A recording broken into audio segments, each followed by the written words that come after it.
This podcast is a quest for well-being, a quest for a meaningful life through the exploration of fundamental truth. Enlightening ideas, insights on physical, mental, and spiritual health.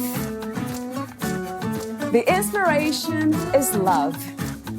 The aspiration is to awaken new ways of thinking that can lead us to a new way of being well.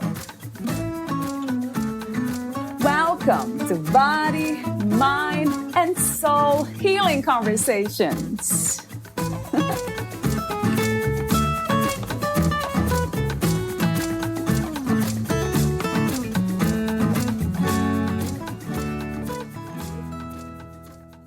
Feeling stuck? You're not alone. Millions of people are stuck in meaningless jobs, empty relationships, and difficult situations, repeating the same unhealthy patterns over and over again. You know there's something more. Deep down, you've been having that uncomfortable, gnawing feeling. Fortunately, there is an answer, and it is much more accessible and available to you than you may think. Now is the time to stop searching and finally get more clarity, more meaning, and discover your life's true purpose. People so often try to overcome an obstacle in their life on their own, but then they get discouraged, especially when there doesn't appear to be any real reason for why they can't grasp that success. Sometimes it is just that they need a wee bit of encouragement, a boost, or a different perspective to gain the motivation they need to achieve their goals. Truth is, if a person really wanted to do something and could do it on their own, they most likely would have done it already. One reason that people fall short of their goals is that they keep attempting to solve the same problems with the same toolkit, themselves. How can a toolkit be expected to fix itself? You must have a clear, workable strategy that suits the way that you are wired. You need to clear out any suspicious wiring, negative self-talk holding you back. And then you need to flat out get stuff done. But of course, not just any kind of stuff. The right stuff, at the right time, in the right order. A wee bit like playing music, says Moira. Valeria Tellez interviews Moira Hutchinson, the author of Letting Go So You Can Thrive, the 5-step process that gets you unstuck. As an intuitive coach, mindset mentor, energy healer, meditation teacher, and tarot consultant, Moira Hutchinson guides her clients to access the inherent power they have available when they ignite their personal trinity of trust, inner awareness, and self-confidence. Moira works with professionals who have a feeling that there is something better in life for them, but they have no idea how to access it. However, they have a yearning to be guided by their intuition and align with their unique calling. What makes her distinctive and different in this work is that she has developed the ability to take complex, energetic, and spiritual ideas and interpret them in ways that people find easy to understand, integrate, and implement. Meet Moira at wellnesswithmoira.com. Here's the interview with Moira Hutchinson.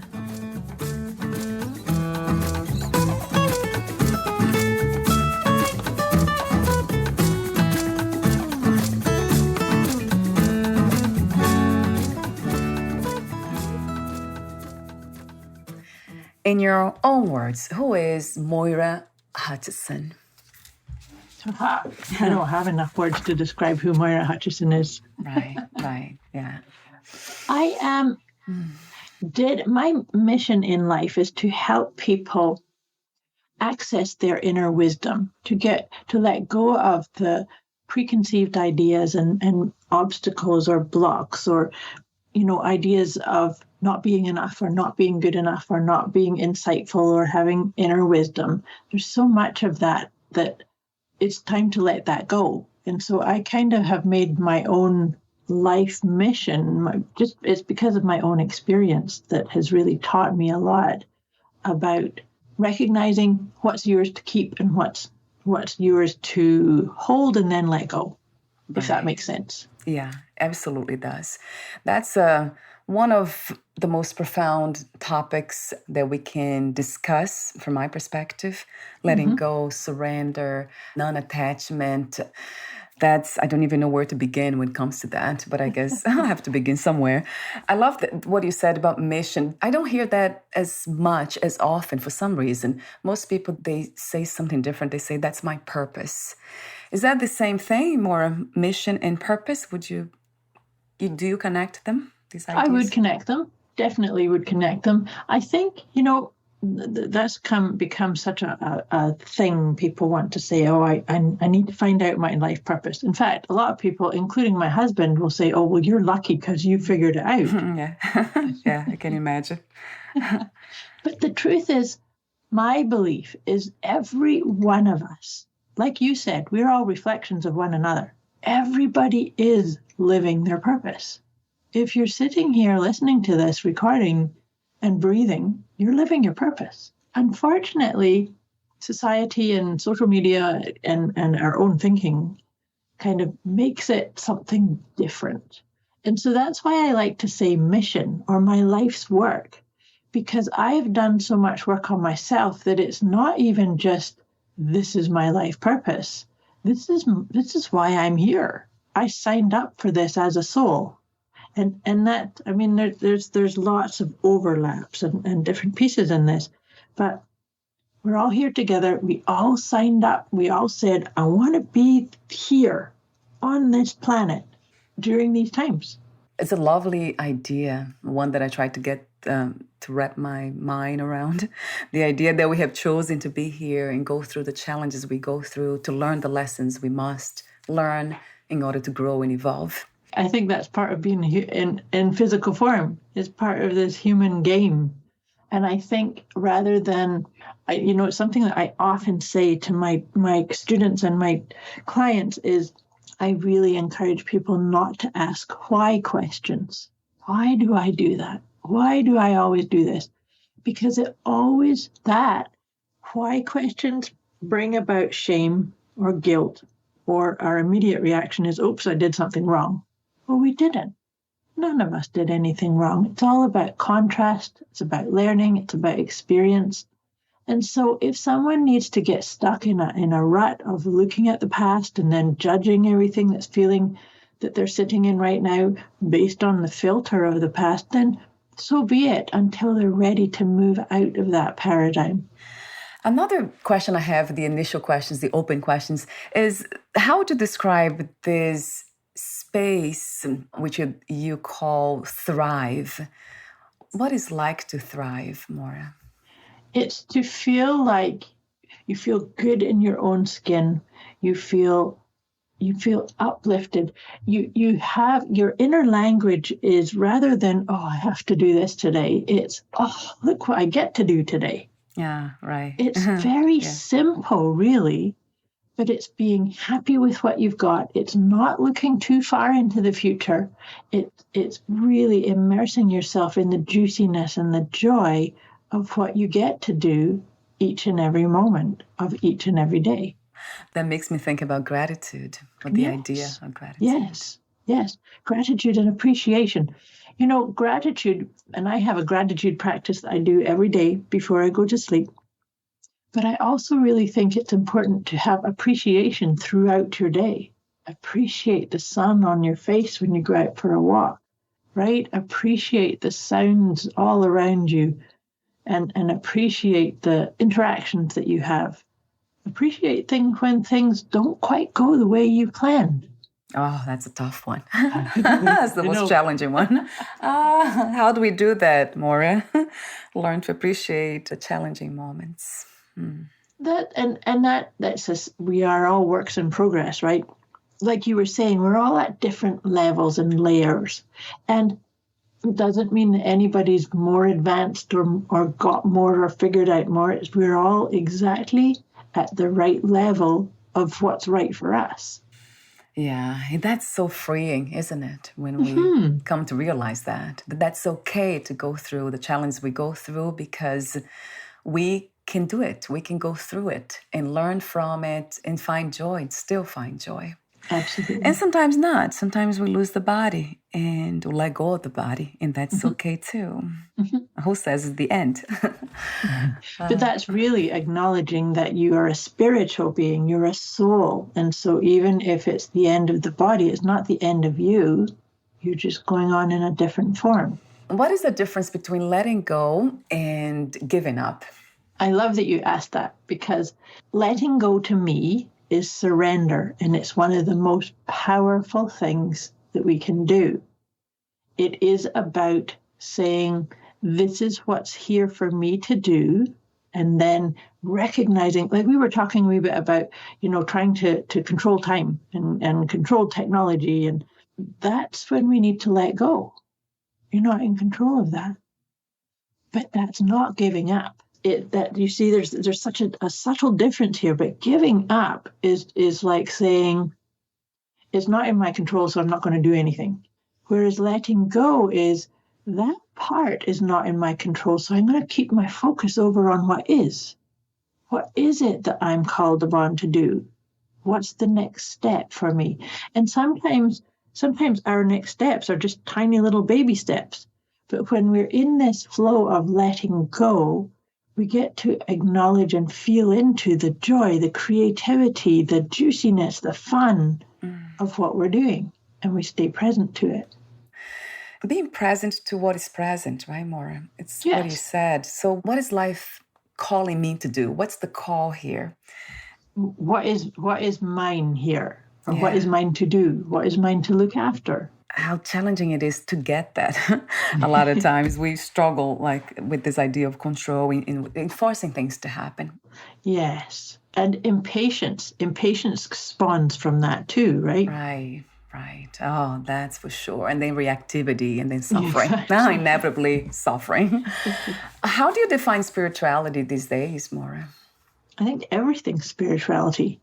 Everything, the meaning, everything that we're talking about here, this is all about spirituality.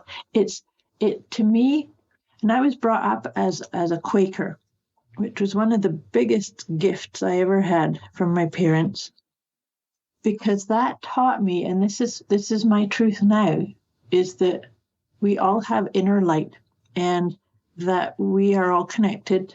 We've kind of been dancing around that one. We are all one. We're all connected, and that this light that we all have within is a direct connection to the universe, to source energy, to God, whatever you want to call it. It's about that connection. And in the Quaker upbringing that I had, in order to hear that or to feel into that wisdom, we just had to go quiet. That's what we did, was we just sat in quiet contemplation to acknowledge that light, and to actually, almost get our wisdom, or the quiet little voice that was always there, but only if you stayed quiet long enough to hear it or to feel it. That's my sort of long-winded definition of spirituality. That's how I live. This is For those who don't know what that is, including myself, Quaker, I never heard that term. No, Quakers, Quaker.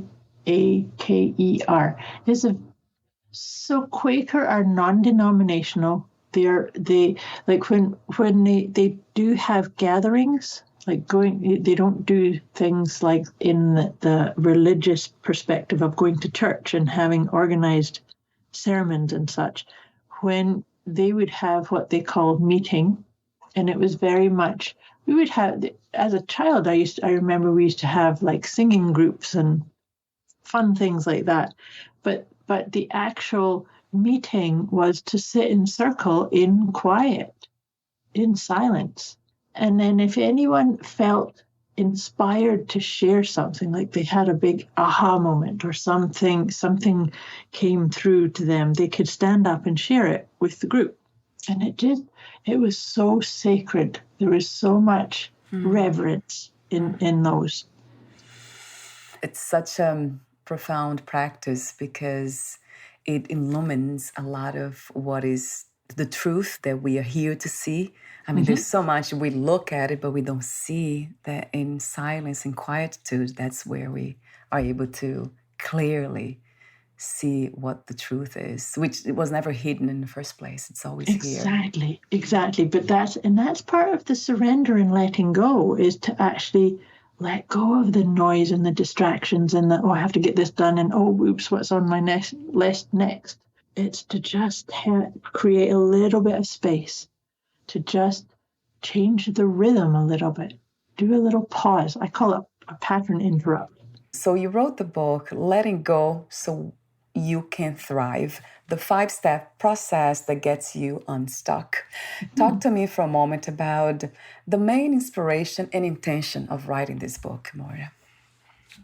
So the main intention is this is the work that I do with clients. I do this with groups and one-on-one, is helping them let go of their obstacles, of their blocks, of their inability to recognize what their purpose is, to let go of depression, anxiety, addictions, stress, you name it, all of that. So the letting go process is kind of what I used to, actually before I called it the letting go process, I used to call it the get unstuck method. Yeah. But then I evolved, and so did my clients. And that's when it shifted into this more holistic, surrender-based process. And so the 5-step formula actually came about by me watching and witnessing the changes in my clients and changes in me. And it just sort of grew with that. It was originally a 4-step process until I had one client that I worked with for over a year and realized, oh, there's the missing step. So I'm always grateful to that client that he actually opened me to, there's something missing in this piece. So that's kind of the background of that. And I felt inspired to write the book because I tell people about this formula so much that I love it when people pick up the book or learn what those steps are and start doing it on themselves, because you can actually do this if you know what these 5 steps are. Right. And it is a practice, right, Moira? That's one of my questions. Letting go, this is a moment-to-moment practice, isn't it? Yes, it is. It is. And so let me share with you really briefly what the 5 steps are, and you'll get a sense of what this is, because it is a moment-to-moment process, but it's also a wee bit like climbing a ladder. And sometimes you'll take 2 steps up and then you go 1 back down. True. And that's okay. That's all part of this too. So all of the steps, they all start with A. All the words start with A. So the first step is awareness. In order to let go of anything, you have to be aware. Where are you? Who are you? What words are you speaking? Is everything in balance and flowing or not? So this is like an inventory stage, just looking at what is. Next step is acceptance. And this one's the one that a lot of people will stay for quite some time at, because acceptance often feels to people like, I'm going to keep it. If I'm aware that I have a bad habit, or I have a propensity to try and stay in control of things or over manage time, then I might beat myself up about it, as opposed to just saying, this is what it is. It's what I do. Acceptance just means I'm accepting this is what is the truth right in this moment. And the truth is here too, is none of us can change anything until we accept what is in this moment. Once we accept, the next step is action. Now you can start setting intentions. You can start putting in different patterns or routines or plans. You can start doing some more journaling or going for a walk more or things like that. So it's starting to take action. Then fourth step is adapting. Because now, once you've become aware and you've accepted, and then you started taking action on the things that you'd like to improve or change or let go or surrender, you adapt because you've become a newer version of you. It's like this is you up-leveling. And then that final step is aspiring. because once you go through them, you've let go of a lot of stuff. So you can aspire. It's almost like, well, what's the next mountain that I'd like to climb? And so I see it as a spiral, an upward spiral, and all of us are at all times at one of those levels. There's no really an end to it, right, Moira? It's something that we can always use these practices and processes for the rest of our lives. Absolutely. That's why I see it as a spiral, because once you aspire, then you become aware of what is that? What is that next chapter? And who am I with this? And I accept my gifts and my abilities and maybe the things I need to learn. And then I start taking action and I adapt again and then I aspire. And really, if you think about it, that is the flow of life.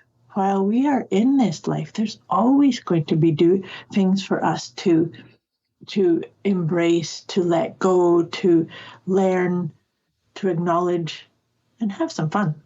I'm curious about the A's. Is there a reason why you actually use another word, allowing, that's within acceptance, allowing and accepting? Is there a reason for these words to start with the letter A, Moira? No reason other than that's just how it flowed. Because the first, when I really, just the very beginning of this, it was awareness, accepting, and action, because that's the 1, 2, 3 to get going. Do you know the other thing too is I relate those 5 steps to the first 5 of the 7 chakras. So at awareness, you're working at your root chakra, and acceptance is sacral chakra. Action is solar plexus. Adapting is heart. Aspiring is your throat. And then the third eye and the crown, I kind of see them, they're called the transpersonal chakras, and they're the ones that are constantly checking in, because we are spiritual beings. So they're the ones that are kind of like the overlords or the overseers, if you like, of the whole process. That makes so much sense. So they are not separate from anything else. You're just overarching. Yes, all exactly. The other process, Exactly. The body and the mind, the activities of mind. I love your message. I love your presence in this reality, because we do need to go deeper as humanity, Yes. right, Yes, Moira? yes, absolutely. It's time. It is, to realize that we are having an experience here of body and mind. That's what it is. But I wonder if that's just a projection of the mind and body as well, within the dream of the human experience. Yes. Yeah, I hear you. And I think that it's detaching from that's so important, is to not say I have to stop it, but to detach from it and say, can I be the observer of it? And, this is something that I've often said to people because when I'm teaching meditation, is there's so many people will say to me, oh, I've tried meditation and I can't because I start thinking. That's not what meditation isn't. It's not about stopping your thoughts. It's about quietening them, or actually just letting them float on by and not engaging with them, not starting to go into I have to make the shopping list, or I have to remember to do this later, right? But I like to say that with our mind, like puppies, how can you see treat your mind like a puppy? Oh, there's the puppy going wandering off again. Come back. Focus on your breath. Just focus on your breath. And I think the more we can do that, we can just, I say this a lot about just putting your hand over your heart and focusing on your breath can do so much, such a power of good, and letting go the propensity of the mind to just keep going and creating more and more chaos and more crazy making stuff. Yeah. It's going to keep doing it, whether you listen to it or not, right? Right. We just take it too seriously. Yeah. And that is a tendency. And do you believe that that's connected to our social environment, the way we collectively have learned to interact through the mind? Yes. And body, of course, but we do that a lot, right? We talk to people from that space of mind, mental space. Yes. Yeah. Mm-hmm. And so I really think it's so important to just honor that everybody's at their own level, and that the best impact we can make is by doing it ourselves. showing, like having that energy, having that calming energy. That's a really big importance to me. Each and every day, I want to make sure my energy is cleansed and clear and calm before I engage with anything. I see what you're saying. It's so true, because it's not just delivering the message. We need to become the message. Exactly. Beautifully said. You're exactly right. And we talked earlier about attachment. You mentioned that word, me too. And there's a chapter in your book, chapter 6, about attachment versus connection. Talk to me for a moment about that, Moira. Attachment, and that there are many books written about like attachment style, that we get attached to. We get attached to our story, to our lineage, to our genetic makeup. Whereas really at the core, we are all seeking connection. To me, connection comes from your heart. We want to that whole idea of thriving means we've found our soul tribe, or our fellow humans that are on the same level as us. So connecting, and the other part too, we were just talking about being the change you want to see, or being the healed version you want to see. I often talk about, and this is the thing about connection, I need to have connection within me first. Otherwise, I can get tripped up by any kind of attachment style, And so what I like to think of is being connected with my own Trinity. And what I mean by that is my head, my heart, and my higher self are in alignment and sitting in this space. That's another beautiful reminder. That connectivity within, it's crucial. It's crucial. It's not just trying to connect. I have done that, trying to connect with the world out there without being connected within. That was such a big mess. It didn't work. So then, like you say, then the disconnect that you see outside of yourself is actually like a mirror to say, it's time to just sit and get connected within you first. I love that, because in that way, we see everything. Once we're connected, then everything is in harmony and in perfect balance. There's no really need to change or try too hard to force anything to change. Yeah. Because everything's happening as it happens. It's life, dancing its dance. That's I call this freedom, liberation. I love that. Yeah, freedom, joy, bliss, really, right? Yeah. There's a part in your book where you say, in this human experience that we are all sharing, the goal is to feel good, to experience joy, peace, and fulfillment. Now that you mentioned joy, bliss, you say that in your book. It caught my attention because it's so true, that we miss those parts because we are not connected with ourselves, which is when we really look deep within, is the divine nature. That's what it is there. That's the only real thing really in us. And that is pure. It's liberating. It's almost like liberates us immediately. Absolutely. And that's what I mean by coming straight from your heart. Because, and this is something else, is by bypassing the intellect, we need to not even believe what the intellect tells us anyway. Absolutely. Oh my God, how many yes to that? Too. Chapter 9, it's a chapter that you titled Let Go as a Path to Happiness. So talk to me for a moment about the idea of happiness, Moira. We have so many different ideas. What is happiness to you? Just being present, smiling at my cat, hearing the birds.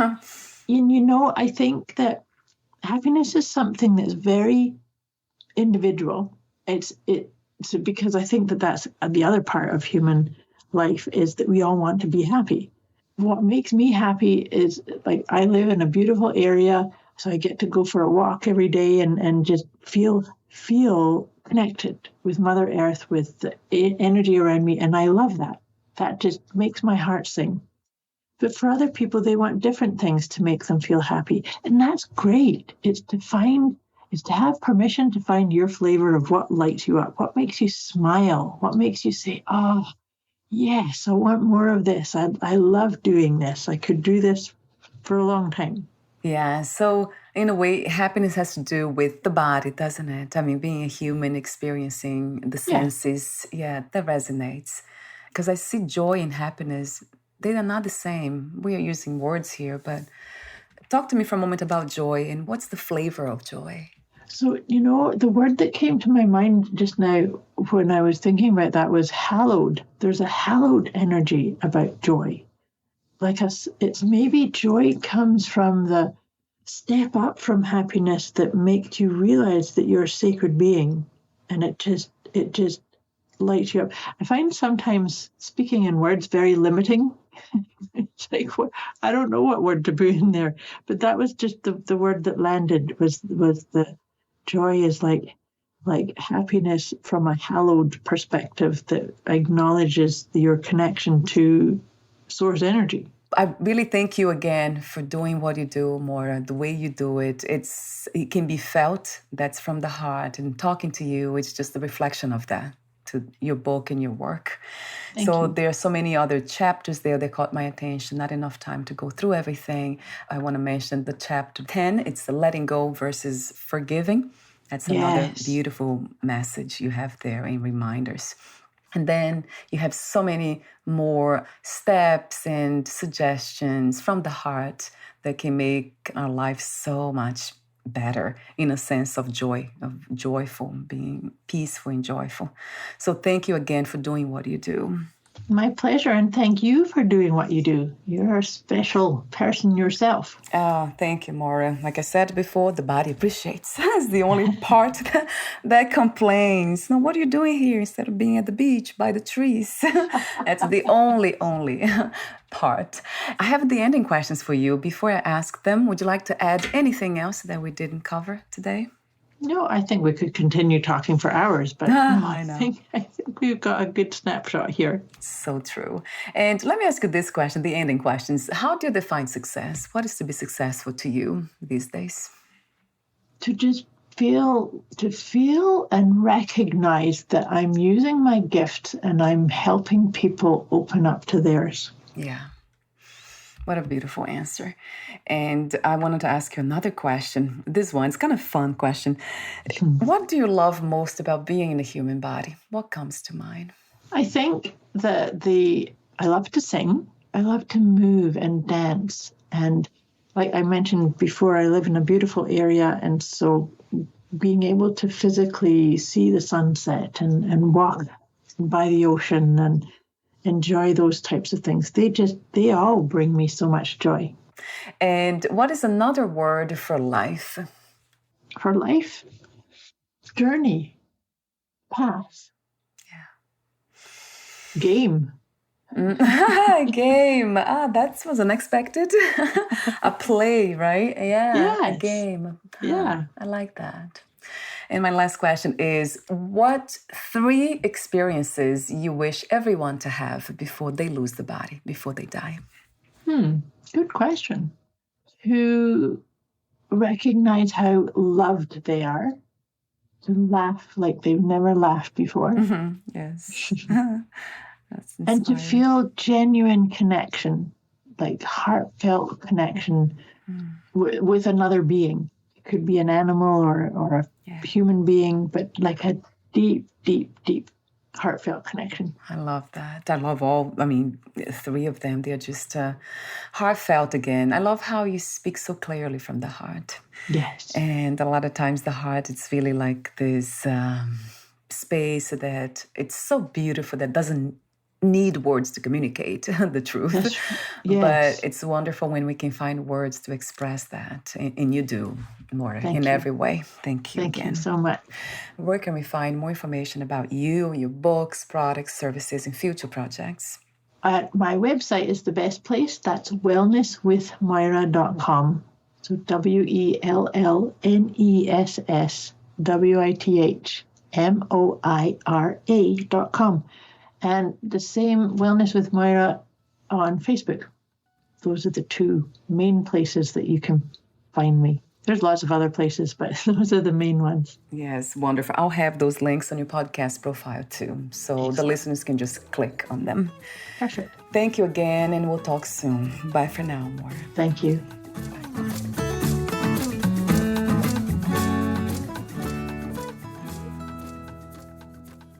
Thank you for listening. To learn more about Moira Hutchinson and her work, please visit wellnesswithmoira.com.